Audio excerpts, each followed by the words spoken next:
Muito boa tarde, bem-vindos à Revista da Semana, edição de 15 de novembro. O meu nome é Luís Matias e comigo estão Silvério Cunha e José Faustino, como é habitual. Hoje temos novamente os dois comentadores presentes e analistas na DNFM. Começamos com os primeiros temas que marcaram a atualidade dos últimos dias e vamos falar do INEM novamente. Os problemas no INEM levaram a Ministra a tutelar o Instituto. Nós, na semana passada, já aqui abordámos a questão, mas sem esta informação. O Presidente da República, entretanto, veio dizer que é necessário apurar a responsabilidade administrativas e políticas no caso do INEM, do a quem doer. A pergunta que eu aqui faço, face a esta posição de Marcelo Rebelo de Sousa, é se o Presidente da República está a tirar o tapete, como se costuma dizer, à Ministra da Saúde, como fez noutras circunstâncias. Silvério Cunha, boa tarde, bem-vindo. Ora, muito boa tarde. Bem, eu não penso que seja a tirar o tapete por uma razão, porque, vamos cá ver, Marcelo Rebelo de Sousa falou sobre isto já muito depois de se terem acumulado, enfim, acidentes. Eu não sou daquelas pessoas que culpa, digamos, não vou culpar A, B ou C, embora saibamos que é sempre uma responsabilidade política última, que não quer dizer que seja, portanto, de outra ordem, mas acontece que, reparemos, depois de terem acontecido 11 acidentes fatais atribuíveis, digo eu, digamos, ao problema do INEM, o Presidente é que veio falar, portanto, veio falar, digamos, relativamente tarde, face a casos análogos que aconteceram antes, em que, de facto, ele disse, doa a quem doer, seja como for, vamos em frente. Agora, diz isto. Eu creio que não. Eu creio que não por duas razões. Primeiro porque acho que já foi tardio quando ele disse isto. Portanto, perde força também a sua declaração por um lado e por outro lado, certamente ele está à espera agora que haja medidas e as medidas anunciadas em princípio agora vão, digamos, tentar resolver o problema, em primeiro lugar. Em segundo lugar, acho também que há aqui um problema claro de fundo que é este. Marcelo Rebelo de Sousa não quis dizer nada, mas a verdade é esta, é que é evidente. Houve aqui uma data de lapsos, de desconhecimento de coisas, da greve, dos avisos de greve, serviços mínimos, quer dizer, houve aqui uma descorrelação um bocado incompreensível por parte das entidades competentes. Agora, eu não penso que ele também vai tirar o tapete por isto, porque eu acho que Marcelo Rebelo de Sousa está a apoiar o Governo com força. E claro que o Governo neste momento, a última coisa que precisa é ter ministros postos em causa, até porque neste momento seriam logo duas ministras, a Ministra da Administração Interna e a Ministra da Saúde, que, por esta ou aquela razão, tiveram intervenções algo opacas por vezes, infelizes por outras, e que aliás me surpreendeu muito até no caso da Ministra da Administração Interna, devo dizer, porque eu tinha uma noção diferente, mas acontece, seja como for, eu penso que ele não vai levantar esse problema porque abriria até um precedente por causa de outra ministra, por exemplo, e abriria um precedente que agora, a partir de agora, seria sempre complicado resolver. E por isso, e até poria o Governo numa situação complicada, porque afinal de contas é 11 casos fatais depois que se vai apurar a responsabilidade, se vai dizer que houve uma culpa qualquer e o Presidente vai exigir agora a admissão da Ministra. Não sei também se tem força para isso. Porque, sinceramente, acho que no contexto, força legal é uma coisa, força constitucional é outra, força política é outra. No tal contexto, acho que o Presidente tem apoiado o Governo e agora seria dar um tiro também nos próprios pés, de apoio que ele tem prestado, seria dar um tiro nos pés de si mesmo. Aliás, eu queria só terminar dizendo que com razão ou sem ela, eu penso que muitas vezes sem razão, mas tem-se criticado muito a posição dele de uma certa passividade que ele não tinha para com o governo anterior, por exemplo, mas no caso das ministras, e que ele até chegava a ralhar publicamente, e acontece que, repare-se que Marcelo, entretanto, mergulhou num silêncio gigantesco, enorme, e agora sai com isto uns tempos depois de estarem a acontecer os incidentes. Ora, acho que neste momento perdeu também força e espaço político para fazer alguma coisa. José Faustino, boa tarde, bem-vindo. Olá, O boa tarde. Primeiro-Ministro, entretanto, insistiu na competência da Ministra da Saúde e considera que uma mudança na tutela não resolve a situação. O que é que Marcelo quis com esta declaração anterior? Eu tenho muita dificuldade em falar sobre o INEM. Eu tenho dito sempre o mesmo. O INEM é uma fraude nacional. Aquilo não pode funcionar.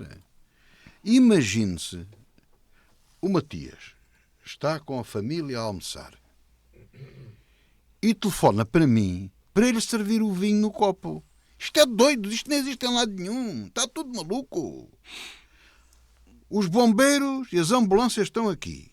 Os médicos estão aqui. Os enfermeiros estão aqui. O hospital está aqui. Por carga d'água é que eu tenho que telefonar para Lisboa.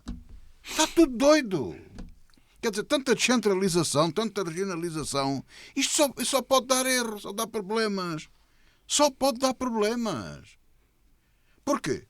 Os bombeiros, suponho eu, têm um call center, nunca deixa de ser atendido pelos bombeiros. Eu não sei se está nos bombeiros, está no hospital, esteja onde estiver. As minhas experiências com o INEM são terríveis. Desde me desligaram o telefone na cara, nunca consegui chamar o INEM para nada. A única vez que caí, estava desgraçado lá num sítio, parecia uma conversa de parvos, era já uma conferência, uma teleconferência. Só se resolveu quando chegou os bombeiros de Évora e disseram: "Oh, meu amigo, então onde é que está?" Estou aqui, já vai ter consigo. Porque conheciam o terreno, sabendo o que é que estavam a falar. Era um guarda da republicana, um jovem, coitado, cheio de boa vontade. "Oh, meu amigo, eu queria ajudar e tal", que foi colocado dos Coral, que era de Viana, de Braga, ou de Viseu, ou de um sítio qualquer. "Oh, meu coitado, estava aqui, não sabia nada." A do INEM, do 112, eu digo: "Oh, minha senhora, eu estou no cruzamento entre a Ecopista e a Nacional e a Autostrada 6. Então, mas a autostrada é muito comprida, oh, minha senhora, mas cruza-se num só ponto com a Ecopista. Há de ver aí nos mapas, veja lá, é aqui que eu estou." Portanto, andamos nisto. Com a minha mãe, desligava-me o telefone. Eu não conseguia chamar ninguém. Lembro-me de um outro familiar, voltava sempre, porque entra depois na teleconferência, entra ao bombeiro, é para ir buscar a dona não sei quantos, a gente já lá vai. Isto está tudo maluco. Outra pessoa que todos conhecemos, aflito com a mulher caída nas escadas, que teve que a meter no carro conforme pôde e levá-la para o hospital. Porque está do lado esquerdo, olha, não sei o quê, abre a boca, tira a boca, mete a boca, tá, como põe, tira, põe, não sei o quê. Aquilo é uma fraude completa. É uma vergonha, é uma imitação de coisas que ele vê no estrangeiro. Provavelmente na Espanha ou na França, não sei onde. Aquilo não funciona, aquilo é mentira. É uma fraude. Morreram 11. Não! Desde que aquilo foi feito, morreram milhares de pessoas à culpa daquilo. Tenham vergonha na cara, percebam o que é que se passa aqui. O Presidente da República devia ter dito assim: "Ó, meus amigos, agora resolvam o que há para resolver, ponham lá isso a funcionar. E vamos lá aqui fazer alguém, nomear um especialista qualquer, para ver como é que isto é. Porque isto não funciona." Quer dizer, isto é uma coisa tão ridícula, como uma coisa tão utópica, tão sem explicação absolutamente nenhuma, que eu não percebo como é que esta gente perde tempo com isto. Não percebo isto, porque a mais-valia... Bom, se a pessoa telefonasse para lá, se fosse atendido por um médico ou por um enfermeiro, que às vezes são, desse um conselho, uma coisa, quando é necessário, mas não para estar a encher pneus. A maior parte das vezes não é isto que acontece. Portanto, não faz sentido nenhum. Se nós queremos centralizar e eles querem regionalizar, então comecemos por sítios onde faz falta. Porque o motivo é que os bombeiros têm a parte de proteção civil, dos incêndios, dos desastres, dessas coisas todas. E têm a parte de saúde. Porque, em primeiro lugar, se calhar vou melindrar algumas pessoas, mas com todo o respeito que tenho pelos bombeiros voluntários, os bombeiros, ainda os mesmos, não vamos chamar novos, aqueles voluntariaram-se, que eles estão à frente. E ver o Estatuto do Bombeiro Voluntário, tudo isso, eu estou de acordo com isso. Mas, na minha opinião, deviam ser integrados nas câmaras. Não é essa aberração que andam agora a fazer de meter escolas e centros de saúde nas câmaras, mas é só metade, é só o edifício e o pessoal menor, vamos assim dizer. Os médicos e os enfermeiros são do Estado. Isto faz sentido aonde? O senhor imagina que a universidade onde trabalha, os contínuos, não sei se é assim que se chama, os auxiliares, lá aquilo que for, o pessoal da Secretaria, são funcionários da Câmara. O edifício é da Câmara. E os professores e o corpo docente é funcionário do Estado Central. Mas isto cabe na cabeça de alguém. Só neste país. E nos outros, provavelmente. Não haverá, então, diferenças na análise da mais à frente iremos falar do Trump. Saúde. E isto encaixa naquilo que eu ando a defender há muito tempo. Isto é o declínio da nossa civilização e é a mediocridade instalada a todos os níveis. Da saúde passamos para a justiça. Mas deixa-me lá acabar. Tens mesmo de terminar. Era separar a parte da saúde da parte da proteção civil, que eu nessa não me vou meter. O hospital, com a Câmara, com alguém, a um nível distrital, quando muito, organizariam a assistência da melhor forma que se visse e que se viesse a estudar, não é? Com pessoas com formação, com tudo isso, que as há. Há uma duplicação de coisas. Depois as ambulâncias são entregues aos bombeiros, outras são de outros serviços. É uma confusão que ninguém se entende. Onde é que eles ainda não perceberam que aquilo não funciona? Eu não consigo perceber isso. Da saúde passamos para a justiça. Outra ministra, Rita Giudice, admitiu esta quarta-feira no Parlamento que ao tomar posse não previa a gravidade das condições do sistema judicial e prisional. Disse mesmo que a antiga ministra usou 20 milhões de euros do Fundo de Modernização da Justiça para pagar salários, o que deixou o setor da justiça numa situação precária. Silvério Cunha. Bem, eu não sei se, enfim, se esses 20 milhões, o que é que eles significam em termos objetivos no imediato. Agora, o que eu sei é uma coisa. Bem, eu não acredito que uma Ministra da Justiça, que é jurista e jurista, digamos, operadora judiciária, que é advogada, possa dizer também que ignorava o estado da justiça e das prisões. Quer dizer, um advogado normalmente conhece essas coisas, até porque tem atividade a esse nível. Não conheço advogado nenhum, meu conhecido, que não tenha estado até já numa prisão a visitar os seus clientes.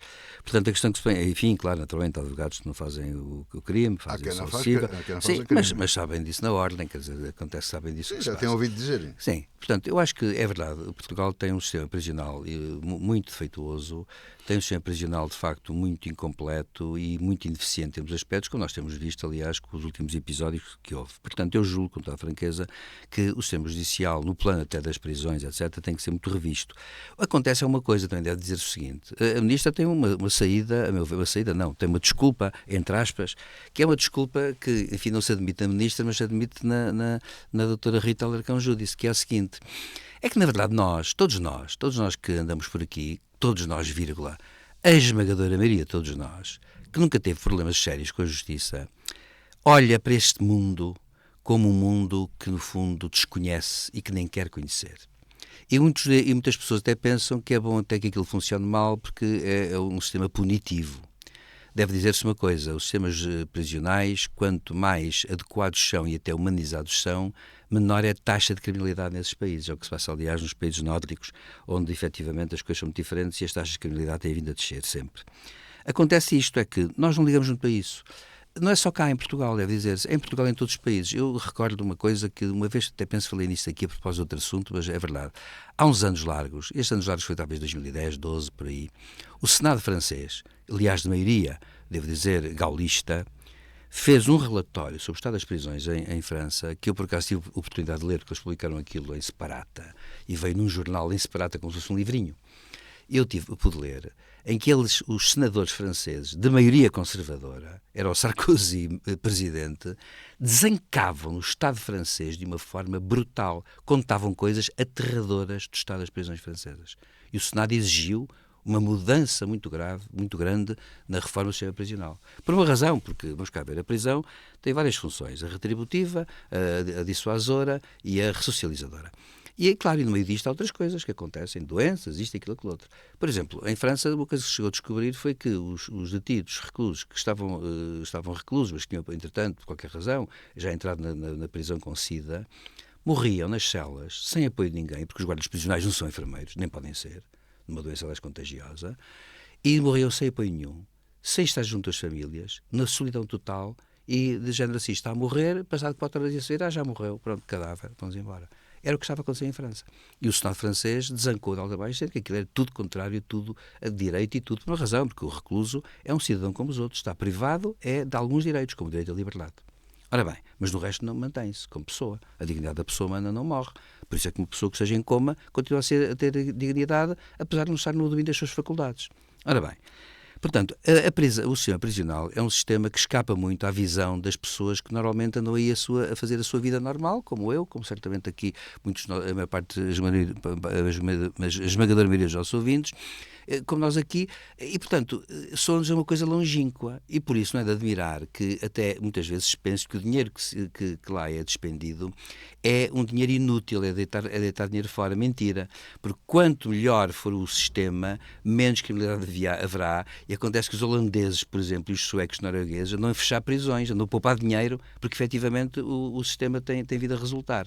Ora bom, e é isto que é preciso fazer. Agora, A ministra vem dizer, descobri que a antiga ministra gastou em salários. Bem, isso só mostra que o Orçamento Geral do Estado não tem uma rubrica adequada para pagar os salários suficientes. Quer dizer, então quer dizer que há qualquer coisa assim na contabilidade pública, nacional, ou o que é, que eu não sei o que é, que a nível do Ministério das Finanças não funcionou bem. E, portanto, isso é uma grave desarticulação, sim, dos meios que o Estado tem. Agora, ela dizer isso, sim, mas também não é por 20 milhões de euros que será possível dizer que o sistema seria reformável. É que um sistema deste, para ser reformado, é um sistema que exige grandes investimentos. Eu terminaria com uma anedota verdadeira, porque sempre foi dada como verdadeira e nunca ninguém negou. Há muitos anos, no tempo de Salazar, talvez em 1960 e qualquer coisa, repito, o governo de Salazar quis fazer uma reforma prisional. Do Código Penal, até no sentido, era mais do Código Penal para se adequar às penas e ao tipo de penas e tal. Nós tínhamos um Código Penal muito antigo que era do século XIX, remendado, mas o original era do século XIX. E acontece que encarregaram um grande catedrático da Faculdade de Direito de Coimbra que fizesse um projeto. E ele é um homem muito viajado, que tinha estado em muitos países, era um homem, aliás, muito referido em muitos países, obviamente na Alemanha, a Alemanha e a Itália, talvez os ouvintes não saibam, no campo de direito são os países mais influentes, ainda hoje são os países mais influentes, a Alemanha e a Itália. E acontece que ele fez um Código Penal que, quando foi publicado o anteprojeto, que aliás eu estudei já por esse anteprojeto, Direito Penal, foi publicado na revista da Faculdade de Direito e, claro, que foi lido e louvadíssimo por todo o mundo. Foi dito mesmo que aquele código estava na ponta do progresso. Bom, e a verdade é esta, é que depois, quando foi proposto a Salazar fez duas coisas. Primeiro, pagou muitíssimo bem, segundo se diz, e como devia devido o projeto a esse professor, pagou-lhe muitíssimo bem, foi um ótimo projeto de investigação, que deu um livro, e depois pô-lo na gaveta, porque disse assim: este projeto é muito bom para a Alemanha, mas não serve para Portugal. Ora bom, era aquela velha frase que Salazar dizia muito, o que lá se passa fora também não serve para Portugal e, portanto, não podemos aplicar tudo o que se passa fora a Portugal. E os portugueses não estão preparados para certas coisas. Exatamente. E ele disse isto e o projeto foi para a gaveta. Isto para dizer o quê? Em último lugar, é que, de facto, um projeto a sério de uma reforma exige a conjugação até de muitas disciplinas, muitos psicólogos, sociólogos, médicos, etc. Exige uma grande convergência a nível educativo também, exige uma grande qualificação dos guardas prisionais, que ganham mal, como se sabe, e que merecem ganhar melhor e merecem também ter mais qualificações. Exigiria uma quantidade tal que seria uma reforma de regime, não é uma reforma de um governo, muito menos de uma ministra. E, portanto, eu penso que... Em resumo, uma coisa que ninguém quer. Uma coisa que... E não há votos, Portanto, o que acontece é que é daqueles pactos de regime, educação, saúde, justiça, etc. E, portanto, em suma, insere-se na reforma mais da justiça, em suma e concluindo, a ministra disse isto, anotou uma falta realmente anterior, mas reconhece uma coisa. Agora, o que ela não pode dizer é uma coisa. E aqui, com um ponto crítico, não pode dizer que não sabe para nada. Concluir, sim. José Faustino, que comentário faz? No essencial estou de acordo com aquilo que no essencial estou de acordo com aquilo que o professor Silvério Cunha disse, exceto com esta parte, com que ele começou e com que ele acabou. É que eu acredito perfeitamente, professor, que a senhora doutora Rita Jude não conhecesse. Porque o grande problema dos nossos políticos é que não conhecem a vida. Porque esta senhora era advogada, penso que sobretudo trabalhava na questão no imobiliário. Era a especialidade dela, imobiliário, propriedade e essas coisas. E como deve estar... Não tem mal nenhum, há muita gente assim, se calhar é o governo todo. Especializou-se. Destes e de outros governos. As pessoas, infelizmente, os decisores não conhecem o terreno. Fazia falta a um ministro ir beber uma mina à tasca do Manel da Centroa.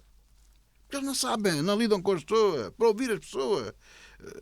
Veja bem o que acontecia se o ministro... Se fosse ministro fazia isso. O Marcelo faz um bocado isso. Mistura-se com as pessoas. Eu não me admiro nada que ela não conheça isso. Eu próprio penso que conheço alguma coisa da vida. Tenho uma ideia daquilo que se passa nas prisões, mas não sei exatamente, nunca lá fui, não tenho exatamente. Portanto, é de conversas e tudo isso.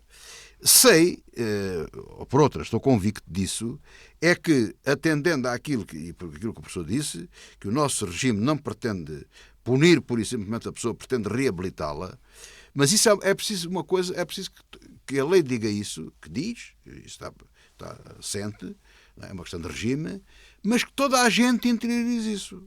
Esse Agora, é o problema. Será que toda a gente interioriza isto, desde o advogado, passando pelo juiz, acabando no guarda prisional? E no recluso? E no recluso? E na sua família? E na sua família? E nas pessoas em geral? Nas pessoas em geral, Eu estou convencido que não.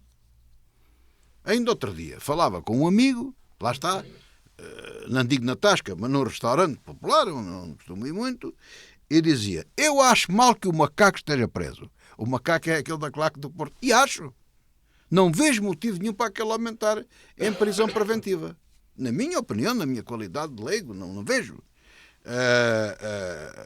Podia haver outra medida, impedi-lo de ali ver os jogos do Porto, ir às assembleias, etc, etc.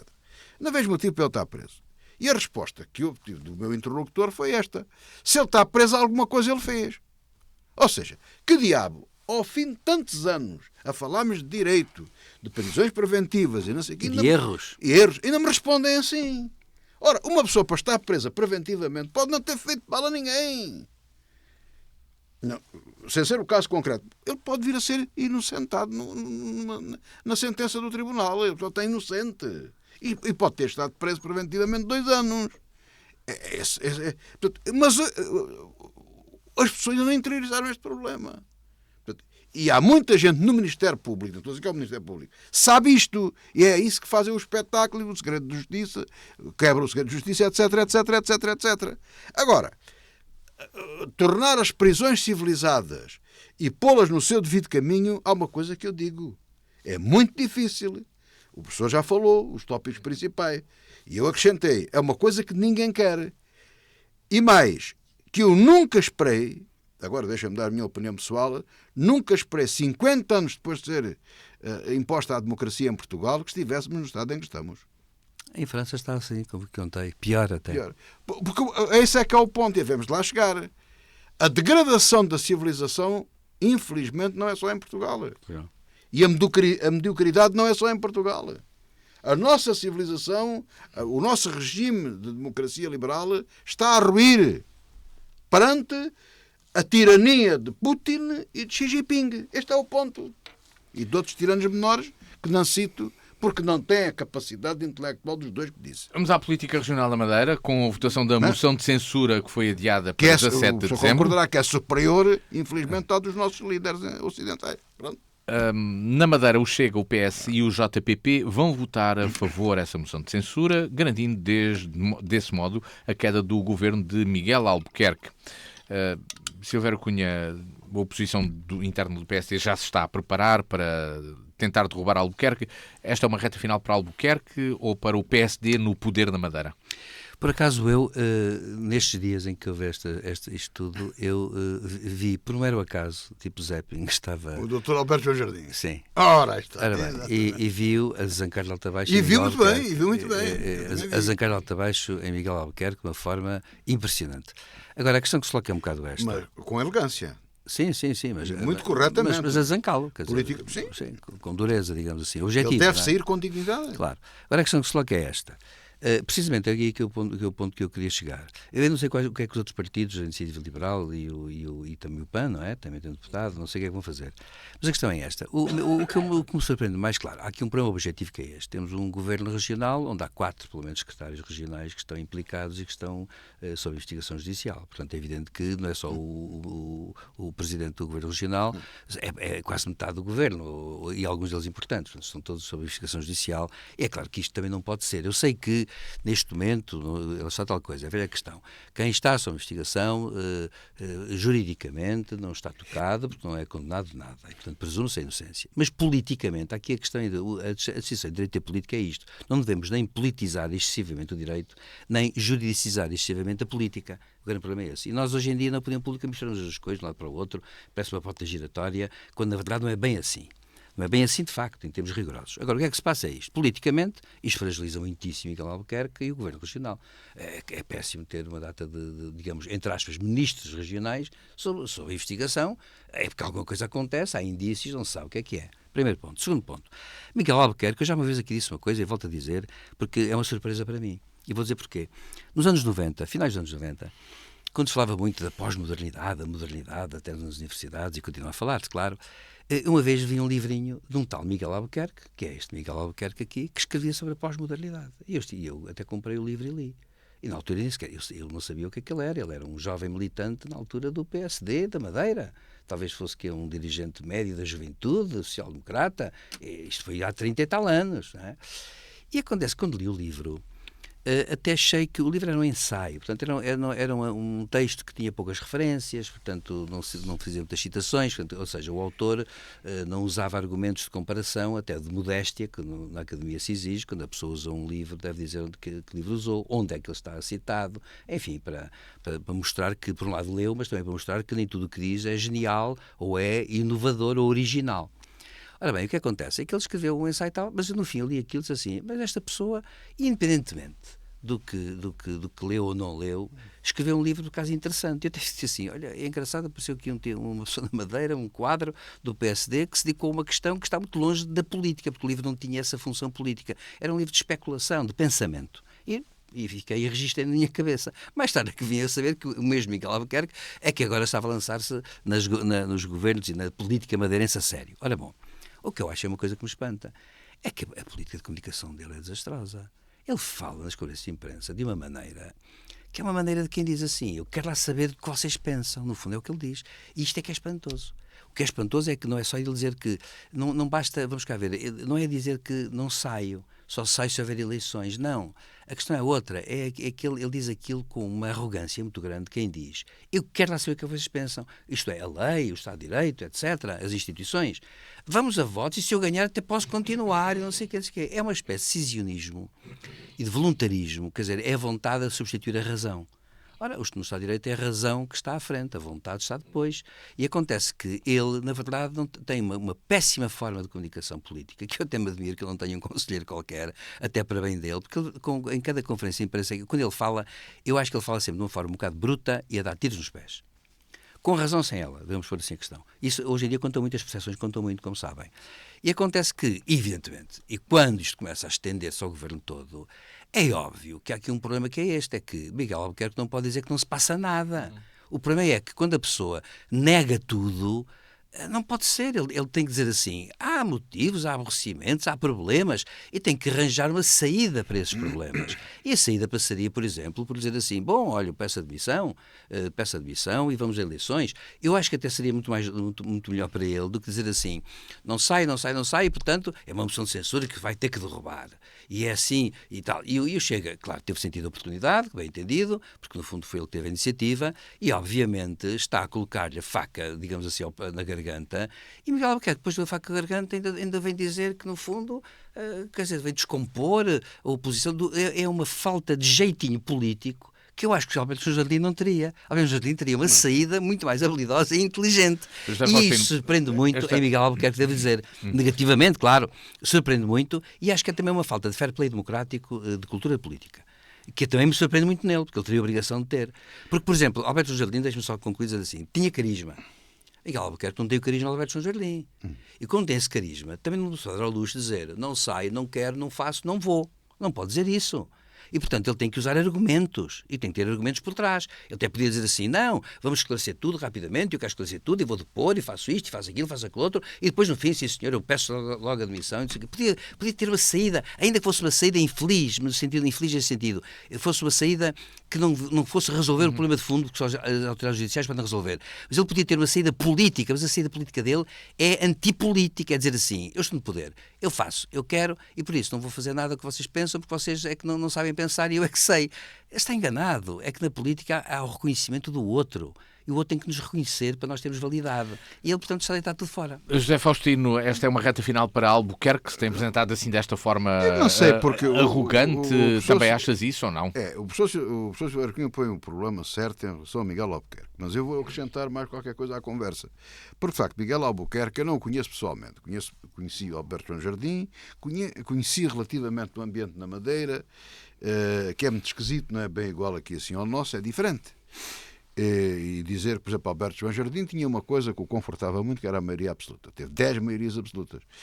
E ele tinha um objetivo, que era tornar a Madeira melhor. Tudo valia para que a Madeira fosse melhor.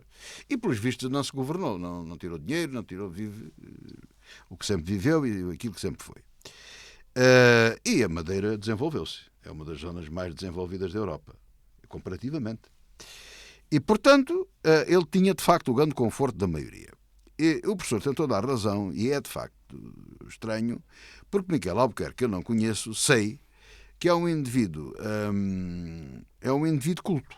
ele é um indivíduo culto. É formado em Direito, é culto, sabe música, toca piano. Pois, exato. Pormenores, estou a dizer isto porque ele fala francês, como outro, mas não, é um tipo culto. E os abotas, provavelmente. E ele devia, portanto, ter um outro tipo de procedimento. Agora, o problema, eu não sou defensor de Miguel Albuquerque, porque eu acho que Alberto João Jardim tem razão. E já lá vou. O problema é que os interlocutores de Miguel Albuquerque não são melhores que ele. Aquele Paulo Cafofo, Deus nos acuda. Quer dizer, numa análise política fria da questão, entre Miguel Albuquerque e Paulo Cafofo, isso nem vale a pena falar nele. O JPP, é isso que eu não percebo bem. O JPP são dissidentes, dois irmãos que decidiram porque querem poder, suponho eu, não sei, porque zangaram, formaram um partido. Conheço mal essa, formaram um partido, aquilo é madeirense, como não são permitidos partidos regionais. Mas aquilo na realidade é um partido regional. Que pretende ser nacional. Tem que ser, é obrigatório por lei, como sabe, não é? Não pode ser regional. Mal ou bem não pode, a Constituição não permite isso, como sabe. E, portanto, eles constituíram aquele partido que serve para fazer oposição ao PSD. Eles eram do PSD. Ora bem. Portanto, aquilo não é gente recomendável. E se Miguel Albuquerque não é recomendável, então, e o Paulo Cafofo também não, o que é aquilo, não é? Porque, veja-se, porque nós não conhecemos, eu não sei se a pessoa conhece, incluindo o próprio Miguel Albuquerque, propostas para a Madeira. Não. Ninguém. Portanto, mas eu já digo uma coisa, o que é que pensa daquela entrevista de Alberto João Jardim? Pense bem. Porque, como lhe digo, conheci o Alberto João Jardim. E o Alberto João Jardim perdeu muito tempo. Eu não sei se o Matias também esteve nessa altura, na Madeira. Foi um congresso de rádio. E ele esteve lá o tempo quase todo connosco, a falar. E no bar, bebi uns cafés e umas cervejas. Depois fomos almoçar ao Palácio. Ele andou muito connosco. E o pessoal metia-se com ele, ele aceita isso e falava muito. No resumo da entrevista dele, o que é que ele disse?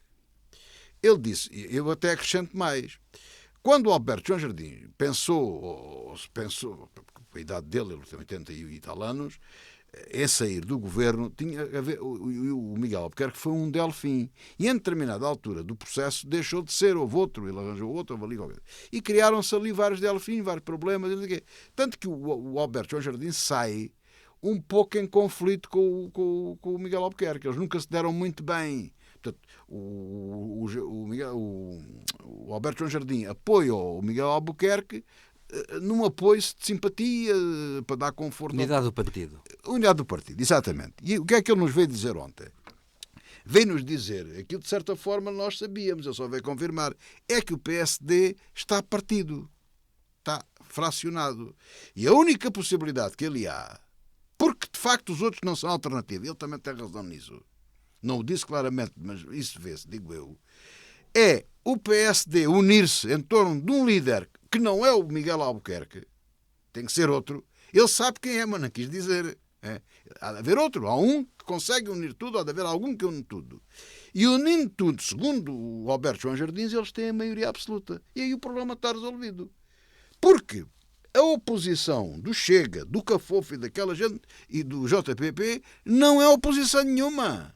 Portanto, o que ali está montado é apenas um jogo de poder. Um jogo quem é que ocupa o poder. Porque nós não verificamos, quer dizer, veja isto, vai-se fazer uma moção de censura. O governo cai. Não. Agora fazer uma trégua de um mês que é para aprovar o orçamento. Isto não existe. Isto não existe em lado nenhum. Não é? Temos de partir para outro tema e entrar numa página internacional. Mas espera, mas há um interregno porquê? Para fazer o quê? Quais são as propostas para a Madeira? Sobre o quê? Eu não sei se será legal. Bom, já não vamos para aí, mas não deve ser muito esta legal. Prorrogação. Sim, não deve ser muito legal, mas enfim, é uma moção de censura a prazo. Não é? Destes temas da política nacional, e também fomos aqui até à Madeira, saltamos para a política internacional, concretamente para o novo governo de Donald Trump, que começa a ser apresentado. Donald Trump começou a fazer as primeiras nomeações, o Elon Musk vai ser um dos chefes da eficiência governamental, o que parece ser um paradoxo, uma agência de eficiência ter dois líderes. Tom Homan, que já foi responsável pelas fronteiras no anterior governo de Trump, volta ao cargo e depois há muitos outros nomes apresentados que terão de ser aprovados pelo Senado. Mais polémicos, provavelmente, o Robert F. Kennedy Jr.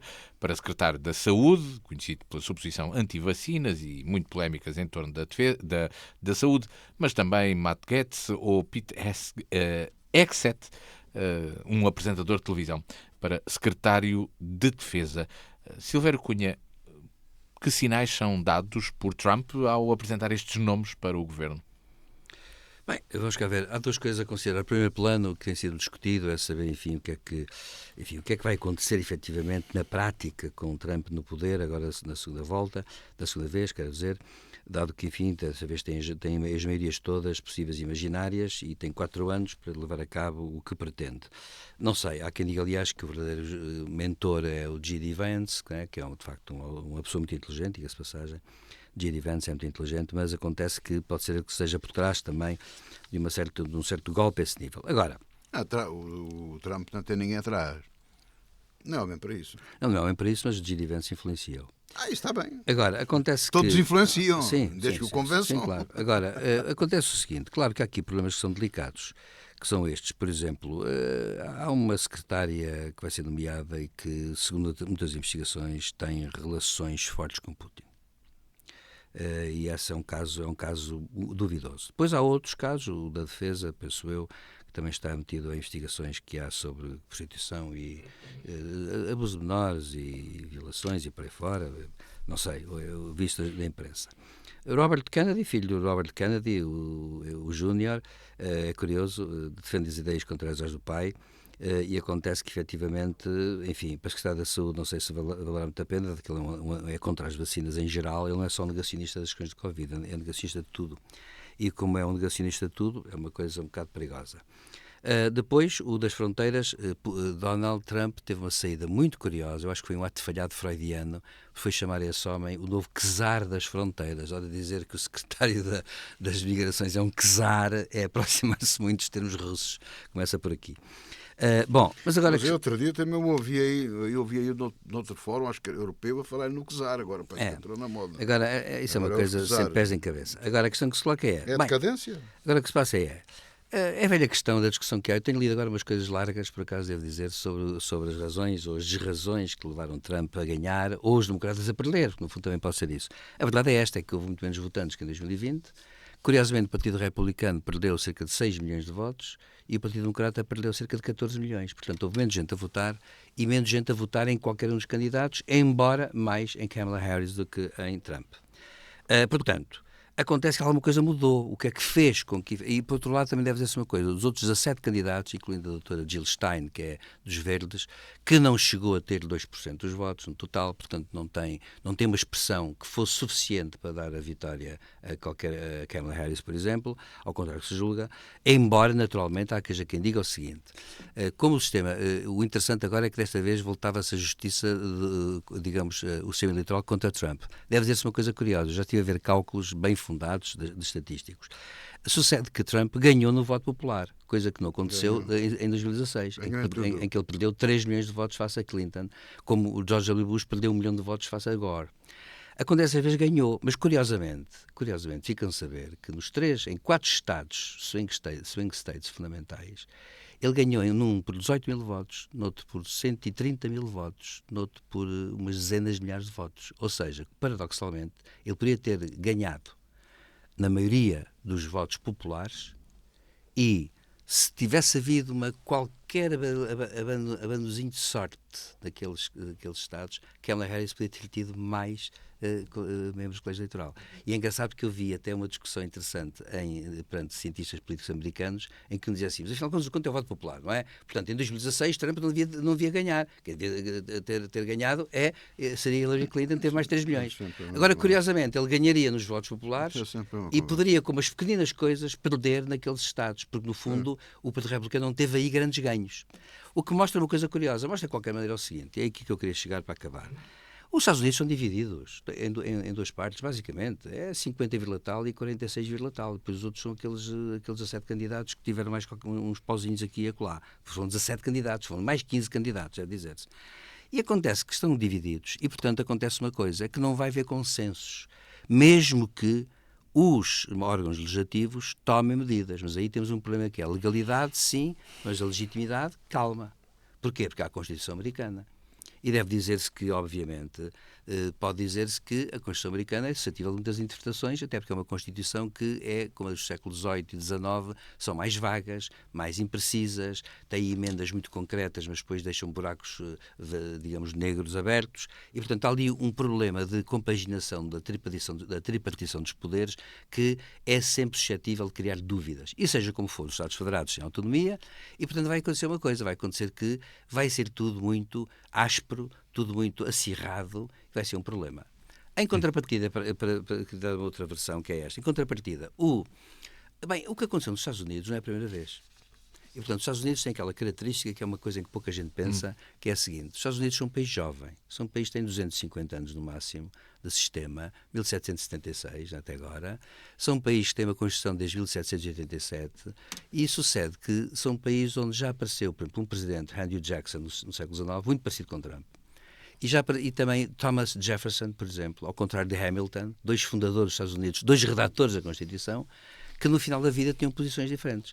Hamilton, adepto do federalismo e do poder do Estado e dos cidadãos, e Jefferson, adepto de um retorno a uma identidade que ele achava que existia para aqui e para acolá e que até desmentiu um bocado aquilo que ele, quando era jovem, defendia. Portanto, eu penso o seguinte, eu penso que, vou ser franco, vou ser um bocado cínico. Em termos históricos, que é a longa histórica, o tempo longo, eu penso que Trump, seja o que acontecer, vai enfrentar um problema grande, porque os Estados Unidos vão, de facto, estão decididos em duas partes. E pode haver, há quem diga que pode haver uma guerra civil nesse sentido. As Forças Armadas Americanas, por outro lado, bem como todos os juízes federais são inamovíveis, podem sentenciar, e o Supremo Tribunal terá que, em muitos casos, ser ele a seu desempate. Mas também não vejo o Supremo Tribunal fazer desempates sistemáticos contra a maioria dos tribunais federais. E, por fim, as Forças Armadas Americanas já fizeram saber, muitas vezes, os chefes, que elas também têm a sua autonomia. O presidente americano não é por carregar no botão e dizer vamos para a guerra que se vai para a guerra. E acontece que isso levanta um problema, é que o Pentágono tem a sua autonomia e os generais americanos não gostam de receber ordens, digamos assim, de pessoas que dizem vamos em frente, se dê para onde der. Hoje, há uma coisa que é verdade que se pode dizer. Os generais americanos hoje, o Pentágono, por exemplo, não aposta naquela ideia que Putin tem, por exemplo, de que tanto podem morrer 1000 soldados americanos, não faz mal. Não, faz muito mal. Um general americano hoje que deixa morrer 500 soldados é destituído do seu posto. Não é na Rússia, mas é nos Estados Unidos. Portanto, as Forças Armadas Americanas, aliás, já emitiram alguns avisos. Disseram assim, calma aí que o Presidente não pode tudo. Porque tem que haver aqui racionalidade. E esse é um problema. Vamos ouvir José Faustino nesta análise. Só para terminar, eu vou dizer uma coisa. Aos nomes de Trump. Eu penso, portanto, que os nomes de Trump são maus nomes. Porquê? Porque ele, no primeiro mandato, teve nomes melhores. Desta vez está a escolher o quê? Aqueles que são fiéis, caninos. E será que esses nomes vão passar no Senado, José Faustino? Vão, porque ele tem maioria. Vão, que ele tem maioria em todo lado. Mas, inclusive, no Supremo Tribunal, e agora ainda vai nomear mais juízes com o tempo. Ele tem a maioria de todo lado. Tem a maioria no Senado, tem a maioria no... Mas mesmo dentro do Partido Republicano há alguma oposição a alguns destes nomes? Por exemplo, a Matt Gaetz. O professor Silvério Cunha, temos que lhe dar aqui um bocadinho mais de tempo, porque ele não esteve cá a semana passada e foi pena. Foi a altura em que falámos sobre estas coisas e ele teria acrescentado muito mais. Portanto, é toda a legitimidade de dizer aquilo. É importante até dizer aquilo que disse e teria muito mais para dizer, com certeza. De qualquer modo, eu vou-me centrar na pergunta que tu fizeste. Eu ontem fiquei todo satisfeito, mas fiquei mesmo satisfeito, ontem ou hoje, já não sei, porque vi uma jovem, e quando digo jovem deve ter idade para ser minha filha, que é consultora de uma empresa qualquer na televisão, não me perguntei o canal, que eu não sei dizer, a dizer assim, de quem eu tenho medo, no meio daquilo tudo, é do Elon Musk. Claro. Digo, olá, cá está uma que é o que eu digo. Que, aliás, vai misturar funções oficiais com a de negócios. Professor Silvério Cunha. Elon Musk, o problema... Estava esquecendo do Elon Musk. Ouça, pois, eu estava esquecido. Do elão. Ouça, o homem, vamos lá ver, o homem, isto não é caso de simpatias ou não. É análise política pura. Vamos lá ver. Nós temos aqui o Rubio, temos o Kennedy. O Kennedy só uma à parte. Eu lembro-me, era miúdo, mas lembro-me do atentado contra o presidente Kennedy, do tio. O pai dele, era o tio, era o procurador do John Kennedy. Portanto, e seguia aquilo tudo no cinema e tudo isso. E digo-lhe uma coisa. Eu ouvi falar este homem na televisão e fiquei com uma pena tremenda. Concordo só não com os Kennedy. Porque foram sempre controversos, como sabe. Mas deve ser triste. Aliás, a família veio dizer, não, a gente não tem nada a ver com aquele cavalheiro. Os irmãos? Toda a gente tem... Portanto, que tristeza. Para o pessoal mais novo... Vê, Kennedy, mas isto era a família Kennedy. Não, aquilo não era a família Kennedy. Aquilo nem os cães da família Kennedy eram assim. Tenho imensa pena. Aquilo é abaixo de cão. Aquilo não é nada. Não, mas que tristeza. Ouça, eu nunca, daquilo que vi, que estudei, não tinha divergências com Kennedy. Tinha. Eu não era um fervoroso apoiante de John Kennedy e da política de Kennedy. Cometeu muitos erros, muita coisa. Também teve coisas boas, não é? Claro. Mas o nível da família Kennedy, ao pé deste cavalheiro, aquilo é abaixo de cão. Eu peço imensa desculpa. É que ninguém se confunda com isto. E se tiverem paciência, aqueles que mais se interessarem pelas coisas, que vão ver abaixo de cão em sentido figurado. Naturalmente, não é? Não estou a chamar nomes a ninguém.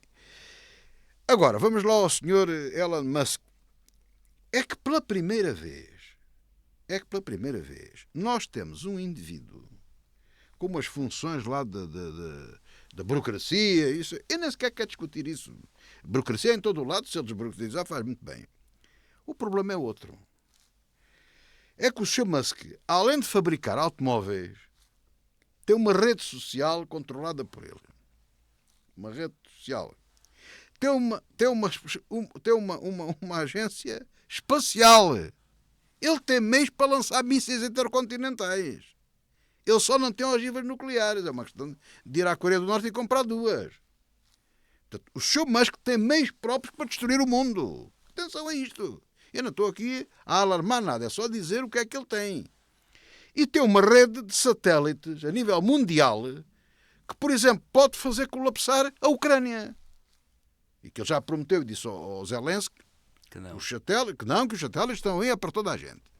Esperemos que assim seja. Mas é se ele quiser. Ele é o dono dos satélites. E não sei, num governo do Trump, como é que a entidade reguladora das comunicações americanas, que é muito rigorosa e até com alguma autonomia, até que ponto é que ela conseguirá intervir nisso. Mas se as coisas vão para um descalabro tal, é complicado. Portanto, de quem eu verdadeiramente acho que devemos ter medo é de Elon Musk. É o mais perigoso porque, pela primeira vez, temos um indivíduo que tem efetivo poder. Tem o dinheiro que já muita gente tem. Isso, sim. Mas tem os meios físicos e os meios bélicos, os meios que ele quiser. Tem meios técnicos para exercer uma série de coisas. A fábrica de automóveis muito rapidamente se transforma em fábrica de canhões e de material de armamento. Portanto, ele tem os meios para fazer isso. Isso é uma coisa nova. Portanto, atenção a este pequeno pormenor. Que se fosse em Portugal havia de ser incompatível. Havia de haver aí um sarilho tremendo. Porque eu não estou a ver... até na Europa. A Cláudia Azevedo é Ministra da Economia. Não estou a ver. E até na Europa. Sim, até na Europa. Portanto, há aqui... é certo que o liberalismo americano tem grandes virtudes, mas às vezes pode se tornar perigoso. E, portanto, este é o grande problema. Mas eu quero finalizar com uma coisa muito simples, que era aquilo onde eu estava sempre a repor, que já lá iríamos, cá chegámos. O problema do INEM, o problema de Valência, o problema... os problemas todos que vocês quiserem somar, e que eu digo há muito tempo, alerto para isto, são os casos evidentes, e o professor Silvério Cunha sabe isto melhor que eu, porque estuda estas coisas, da decadência da civilização. Não houve nenhuma civilização que não tivesse a sua subida, o seu apogeu e a sua queda. Isto está a acontecer à nossa civilização ocidental. E os medíocres, não é só em Portugal e Espanha, não temos o exclusivo. Agora, os americanos estão-nos a passar em grande. Até agora tem um naipe que aquilo é uma coisa extraordinária. Quer dizer, um indivíduo que pode aprender, não digo menos que isso, até pode fazer um excelente trabalho, não vou entrar por isso, mas que era animador de televisão. Agora manda no Pentágono. É o chefe do Estado-Maior do Exército. É o homem que manda mais ninguém. Das Forças Armadas. Das Forças Armadas, daquilo tudo, manda naquilo tudo. Um outro que tinha para ali problemas com a justiça, porque, por exemplo, houve aquele homem francês que já deixou de se falar, que teve no FMI, que era tarado sexual, mas que é um excelente economista, não é? Uma coisa às vezes nem invalida a outra. Agora, os crimes, a qualidade da pessoa não abafa os crimes que comete, bem entendido. Portanto, temos aqui um problema muito complicado. E aquela secretária que é acusada de colaboração com Putin. Pronto, mas ouça, isso aí o professor Silvério Cunha sabe também, como eu, ou melhor, que problemas de espionagem, contra-espionagem e afins, não é? E afins, e ligações e por aí adiante, isso sempre houve e sempre haverá. Sim, mas é muito forte aqui. Aqui parece saber se do FBI. Pode saber é com antecedência. O senhor sabe, por exemplo, havia agentes duplos que dormiam uns com os outros, não é? Claro. Umas com outros com umas e tudo, e passavam-se informações. Portanto, sempre existiu na história. E, portanto, agora o que é novidade é saber se à partida as suspeitas viram logo à partida. Isso é que é novidade. Portanto, a mediocridade está a alastrar. E, claro, quem tira partido disto, que são de facto líderes não iguais, não podemos comparar Putin a Lenin, não comparo. Nem comparo Xi Jinping a Mao Tse-tung, não comparo. Mas há uma coisa que eu digo: qualquer deles está a um nível muito superior dos nossos. E o objetivo deles é dominar o mundo. Ou com a Rota da Seda, ou com a ambição de repor um novo czar soviético ou qualquer outra coisa, a verdade é que eles estão em vantagem. E mais, o Putin, de vez em quando, não se contém e diz que conta com a decadência do Ocidente. Claro. Os chineses não dizem, porque têm paciência de chinês. Andam sempre mais devagar, muito contidos e tudo isso. Mas o Putin faz isso uma arma até. Uma arma. Portanto, eles estão a contar com isso. E, de facto, tudo o que está a acontecer, bem observadinho, vai dar a esse ponto. Portanto, isto é a decadência da nossa civilização. Isto é a mediocridade a generalizar-se. Este é o ponto. Nestes tempos, conta-se a anedota de que Putin nomeou Donald Trump como embaixador da Rússia nos Estados Unidos. Vamos ao último tema. Falamos de Israel muito rapidamente e de uma notícia que foi publicada pelo jornal Haaretz, que é um dos jornais mais reputados de Israel. Depois quer dizer uma coisa. Neste caso, mas sobre Putin e Trump, quero, sim, porque, mas diz porque, antes de irmos para Israel. Mas é que a mediocridade não é totalmente toda má. Vamos lá ver, o Trump não é um lacaio do Putin. Isso não vai ser.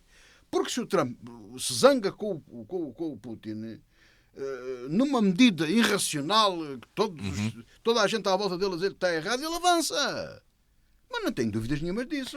Ele é homem para dizer ao outro: olha, ou paras ou eu monto uma bomba nuclear para Moscovo. Não tem problema nenhum nisso. Eu estou convencido disso. É um homem dessa natureza. Vamos falar sobre... Mas isso não faz dele um sábio. Sim. Continua a ser um medíocre. Vamos então à questão de Israel, que prepara-se para permanecer em Gaza até 2025, pelo menos é o que escreve este jornal israelita, o Haaretz, um dos mais reputados no país. De acordo com um oficial que serve em Gaza, as forças de defesa de Israel não se retirarão antes de 2026. Com várias informações que são dadas depois a nível factual, o trabalho que é feito, por exemplo, para alargar estradas, construir infraestruturas de longo prazo, nomeadamente o pavimento de melhor qualidade utilizado nas estradas, entre outros. Silvério Cunha, esta ação de Israel na faixa de Gaza e agora no norte do país ou no sul do Líbano, se calhar tem previsão de durar mais tempo. Olha, eu não sei, quer dizer, eu acho que vai tudo depender de muitos fatores. Isto pelos próprios israelitas. Sim, mas vai depender de muitos fatores. Eu penso que há um politólogo, enfim, francês que é conhecido, Pierre Coluche, que escreveu agora mesmo, saiu há 15 dias um livro dele, em que ele faz uma avaliação muito ponderada de tudo, quer da Ucrânia, quer de Israel, o problema do Estado do Mundo hoje, e ele examina os prós e os contras de tudo, não é? Claro que o problema que se coloca é sempre este, é que, vamos cá ver, em primeiro lugar, há três planos, no fundo. Uma coisa é a ação, pela ação que reage às coisas com input e output, quer dizer, a guerra é um bocado isto, não é? Depois há o racional da ação, não é? Quer dizer, a ação tem que ter uma finalidade, a finalidade tem que estar bem determinada e tem que ter, portanto, um desenho para aquilo que vai ser no final. E, em terceiro lugar, é que, claro, é evidente que há um conjunto, hoje em dia, nada daquilo que se passa de importante numa zona do globo já pode ser considerado regional ou local, porque tudo isto tem a ver com tudo, não é? É impossível desligar a questão de Israel do Irão, da problemática do Irão, ou da problemática do Golfo. É indiscutível que, neste momento, por exemplo, está a haver, por exemplo, uma coisa curiosa que está a acontecer agora é um recuo dos sauditas, relativamente mesmo aos acordos de Abrão com Trump. Trump vai ter bastante trabalho. Eu acho que vai conseguir, mas vai ter que refazer os acordos com a Arábia Saudita, porque a Arábia Saudita neste momento está também muito fora, digamos assim, de certas coisas que não estão a agradar, porque no fundo a questão é esta: a vontade política da ação leva sempre a efeitos não previstos e, portanto, o que vai acontecer dependerá muito disso. E o racional de todos estes conflitos depende muito também da visão que os estadistas têm a esse nível e que muitas vezes é uma visão que pode ser até, no momento, muito acutilante e vitoriosa e no momento seguinte pode ser, digamos, gravosa, porque depende de conjunturas que não vêm 5 metros à frente do nariz, ou 5 minutos depois, ou 5 meses depois. Portanto, eu julgo que neste momento, eu vou ser franco, neste momento estamos numa espécie, para mim, a entrar numa espécie de cultura intervalar, como para usar um conceito que é, estamos a entrar num momento que vai ser, digamos, não quer dizer que seja de inércia, de guerra pode ser, mas que é no fundo algo que vai preparar uma estrutura seguinte. E essa estrutura é que vai ser a grande estrutura. E, portanto, aí também vai funcionar muito o que pensa Trump. Por exemplo, o G.D. Vance, por exemplo, é fortemente adepto do isolacionismo, por exemplo. E acontece que, sendo fortemente adepto do isolacionismo, tem, por exemplo, uma coisa que é possível acontecer. Aliás, eu acho que é assim, acho que Biden, por exemplo, faria muito mais as vontades a Netanyahu do que Trump. Trump fará o que entender. Trump, sob esse ponto de vista, é uma pessoa extremamente imprevisível, mesmo que apoie, mas fará como entender. Fará nas condições que ele, nos termos que ele entender, não é nos termos que outros entenderem. Como a mesma coisa passa com Putin, diga-se passagem. Trump vai querer resolver a questão. Trump, claro que sabe que a guerra gasta muito dinheiro, é muito problemática, quer que a Europa gaste mais, quer recuar e vai querer, naturalmente, medidas muito claras. Aliás, também devo dizer, isto é um bocadinho fora de Israel, mas tem a ver com a Ucrânia, que é importante que tudo se envolve. Neste momento há já políticos europeus, inclusivamente, já estou a dizer que Zelensky tem que se preparar para... Até Durão Barroso já disse isso, tem que deixar cair a Crimeia. Durão Barroso ontem disse isso. Tem que deixar cair a Crimeia. Há uns politólogos, por exemplo, este politólogo Pierre Coluche, que é um realista todo para o ocidental e americano, vai dizer assim: há aqui um problema que a elegância de Donbass vai ter que ser assim. Vai ter que ser em parte como Putin quer. Isto é, vamos ter que negociar com uma parte já ocupada e tentar desmilitarizar aquilo e tentar portanto, vamos desdizer tudo. O que põe muito em causa, a meu ver, a capacidade que Zelensky teve, política que teve nestes anos de guerra, é uma coisa que é dramática. Isto depois tem muito a ver com o destino das pessoas, das personalidades, podem ter a ver com o destino histórico efetivo, não é? Que é uma coisa que vamos ver. Na história aconteceu muito isso, vamos ver também isso aqui. E, portanto, o que eu penso é que estamos num momento de cultura intervalar. Porquê? Porque a ação dos humanos concretos vai ser condicionada por contextos que virão aí no futuro. E isso vai ser um grande sarilho. E, portanto, eu para já faço uma coisa que eu suspendo um bocado aqui a minha opinião, porque acho que os próximos 3 meses, até fevereiro, vão ser decisivos para se perceber efetivamente um novo desenho que se está a estabelecer naquela região. José Faustino, apresente... O professor Silvério Cunha foi para a Ucrânia, se calhar juntamos já os dois pontos. Juntamos tudo, podemos terminar, exatamente, Pronto, mesmo. Bem, em relação a Israel, eu prevejo que Israel vai ficar na faixa de Gaza para lá de 2026. Não pode ser de outra forma. Quer dizer, Israel está num... O professor está a dizer no norte. Não, vai estar onde for preciso estar. Ele tem que estar no norte, tem que estar no centro, tem que estar na zona de fronteira com o próprio Israel, tem que estar na zona de fronteira com o Egito, tem que estar em todo o lado. E tem que lá estar por uma razão muito simples, porque Israel não pode confiar nas organizações internacionais e muito menos na ONU. Diga-se o que se disser, Israel não pode confiar na ONU. Seja Benjamin Netanyahu, seja quem lá for que estiver. Basta ver, como já isso sabe-se, isso está confirmado, que o Hamas tinha bases a 30 metros das forças da ONU, dos abrigos, das forças que lá estavam, dos militares que eram supostos defender a paz e fazer aquilo que, aliás, não fizeram nada do que lá estavam para fazer.